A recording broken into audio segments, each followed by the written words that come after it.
They will be denied all three. This is Emmanuel Lipscomb on Capitol Hill, working to help 9/11 families, alongside senators and members of Congress.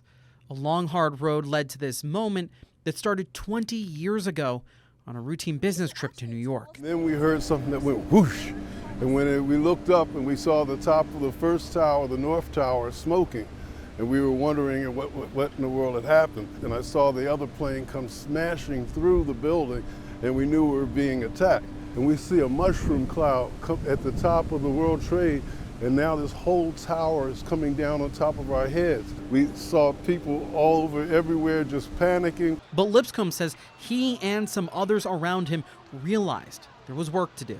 And we all just joined together and started moving people everywhere we could just to get everybody out safely. So by the time the firemen and the policemen and the rescue workers got there, the streets were clear and the bulk of the people had already been evacuated.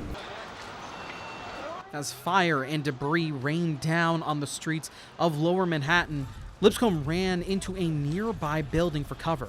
And I realized that there was no air. That was the biggest issue, because you couldn't breathe the stuff that was out there right then. And that's when, like I said, I just turned it over and I was like, oh, this is how it's going to end. And I just heard this voice inside of me saying, go to the river. Lipscomb trusted the voice and started moving in that direction.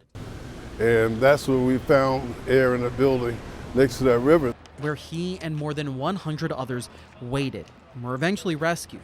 But like the thousands of other survivors, first responders, and family members of the victims of the attacks, Lipscomb lives with the physical and mental trauma of that day.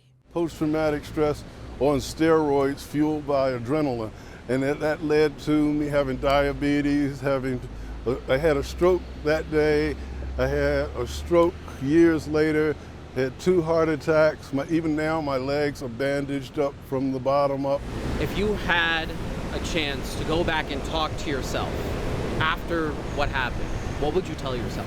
Everything that happened for a purpose. Now he advocates for 9/11 families, fights against gun violence, and operates a workforce development program. You just got to get up here and do what you can to just make this world a better place. Reporting in Washington, I'm Basil John.